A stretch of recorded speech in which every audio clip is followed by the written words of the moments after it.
Hello, welcome back to episode 4. I'm Alon El-Sar here at Monash University SensiLab, and I thought I'd start this episode by talking a bit about SensiLab and what we do here, because I think we live in an interesting place. We target practice-based researchers. So traditionally in academia, we write books, we write papers, we share knowledge through writing it, and that's been the tradition for centuries. But practice-based research leans on the idea that knowledge is not only written down, but it's also embedded. It's embedded in our movements, it's embedded in the way that we learn to do things. You can't really write down how to learn to ride a bike, you just have to do it and experience it. So practice-based researchers lean on this new type of knowledge. Well, it's not a new type of knowledge, but it's now accepted in the academic community that this is the type of knowledge that we also should share with each other. And practice-based researchers are called practice-based because they often just do stuff within their own practice, usually artists, but it could be people who are engineers or people who are scientists practicing. But often they're artists, either musicians like myself or visual artists or people who program interactive systems or all these things. And we make stuff and we reflect about it and we communicate it to other academics, we communicate it to students, to people in the public, and we try to often communicate it in ways that you can really feel it through performances, through building things, giving them to people to actually experience. So SensiLab creates a lot of research from practice. And we also have incredible facilities here that allow us to build things that we can then give to people, whether they're drawing robots that we have in the other room, or whether they're mirrors that you walk up to and they start spouting poetry at you. So it's a really great community, and there's popping up more and more these kinds of research labs where artists can hone their skills and collaborate with other forms of researchers, whether it's philosophers or psychologists or engineers. So at SensiLab, I started working here at the end of 2019, and my goal was really to make this new hardware. And in the last episode, I talked a lot about this new hardware.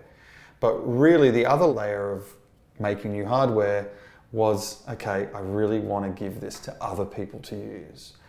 And what interested me the most, and what I was getting feedback from using the AirSticks, was that maybe there's a really good place for this in accessibility. Maybe there's a good place for this instrument for people who find it more difficult to play traditional instruments.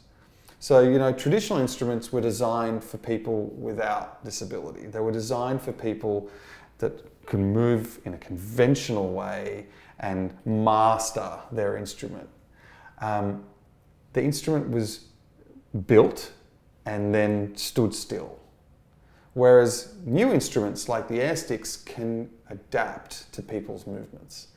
They can make people imagine the way that they want to create music. And I've asked you in the past in these series, what would you do with a device like this?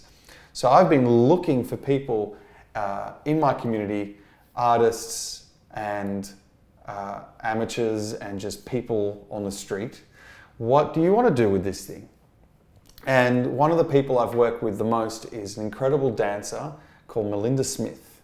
And I'll now play a short video of her first interaction with the AirSticks, and then tell you a bit more about our creative relationship and where this has developed into a new show.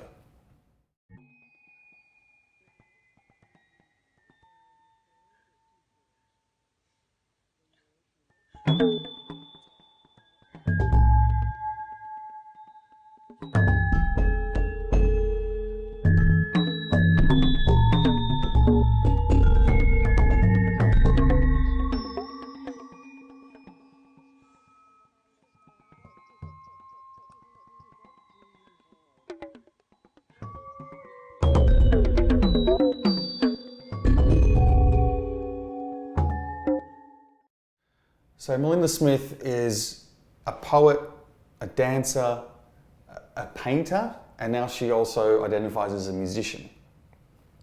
And living with cerebral palsy, Melinda has spasms that she cannot control.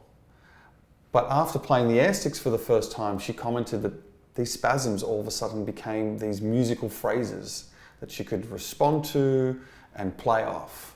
And this was an incredible insight for me and started allowing us to work more and more on new mappings of the air sticks for her performances.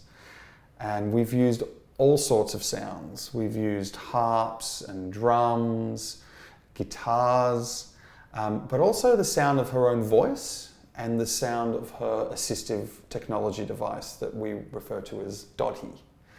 And that's been really interesting. That incorporates her poetry into her movement and allows her to trigger phrases of her poetry as she moves around and then react to those. So we're working more and more on new shows, and through her, we've also brought the air sticks to schools, particularly specialist schools in Victoria, where Melinda has performed for younger students to inspire them and to show them that there are instruments out there that they can mold into something they would want to play. So this idea of what an accessible instrument is has become a major part of the research that we do here at SensiLab. We're trying to engage in the community, put the air sticks in as many people's hands and get feedback on what an accessible instrument actually looks like. So thinking about accessibility, these physical instruments we build here at the lab, we can only make a certain amount of them, and we have to be often in the room when we work with people. But using iPhones, which have very similar technology to what's in this sensor, we can now also just send apps to people to explore the accessible tech.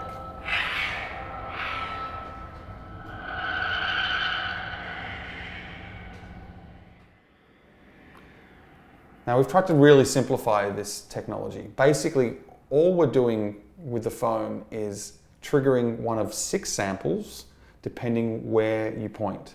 So I might go to a different, what we call sound world. And this is something you can download at home, only on an iPhone, unfortunately, and explore some different mappings that we made. You can even make your own. So what's a good one? This is one I kind of like. It's a little beat that I made. And you'll hear that as you move around, it'll change what you hear.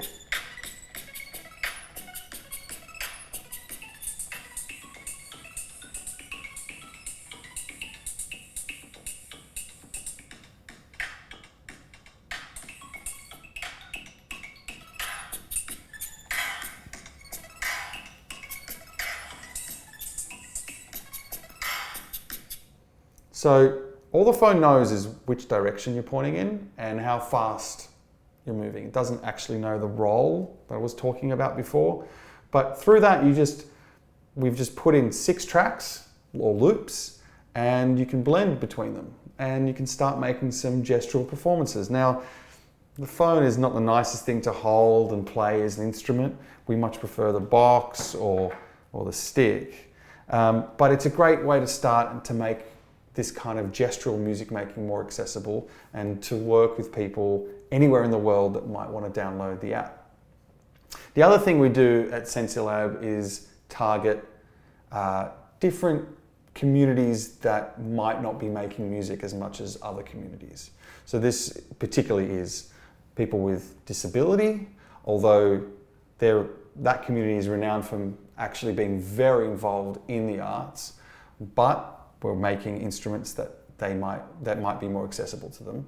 But we also work with kids and schools and aged care facilities. So we've actually devised or produced a kids show that we've been touring quite a bit. And the idea for that kids show came from hiding these little devices to try to create some magic.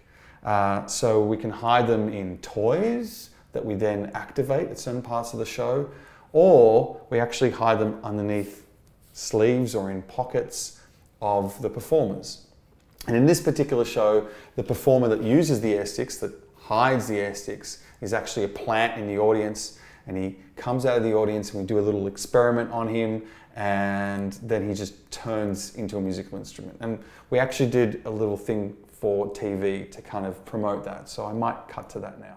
And then what happens next? Well, then we turn him into an instrument. Okay. You're on. You're an instrument. What do I do? So if he moves... Just, Oh. yeah. Move more, move more, move more.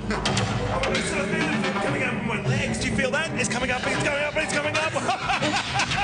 Whoa! Oh my God! This, it kind of tickles. It's not. Whoa! Whoa! Oh my God! Can you So take off? if you'd like to absolutely terrify your children, then bring them along to see Eric and these mad scientists as part of the WOW Festival here in Kashula. Go Eric! It's like Barrett's at the September Club after the grand final. We'll see you guys with more in half an hour. Well played, gents. Very cool. I'm a bit in love with Eric. So now what stemmed from my own creative practice in wanting to combine my drumming practice with my electronic music practice has turned into a bit of a beast, with all these different people being part of the Air Sticks project and using the Air Sticks in all these different ways. But stepping back from it, I've realized that really what we're trying to do now as a group is democratize music making, or make music accessible for more people. So we've actually started a little group that we call the Sonic Rats, or Sonic Rats, however you want to pronounce it, where we put on these kid shows, we go into aged care facilities, we do workshops, we invite kids in these workshops to perhaps think about what is the future of music making. We invite them to just move and sing along with their movements without the technology, and then we finally reveal the technology and show them, oh, this could be possible. So I guess my final offer to you as music students, as students that play an instrument, is how can you incorporate maybe the iPhone, which is accessible to you, it's called the AirTune app, with an acoustic music performance. Can you play along with it? Can you put it on the guitar and move it around? Or can you wear it as a hat? Or maybe get your dog to chase it? Whatever you want to do with it. That's my offer to you, and please look out for the Sonic Rats and reach out to me if you have any questions, and be part of this project as it continues to expand. Thanks.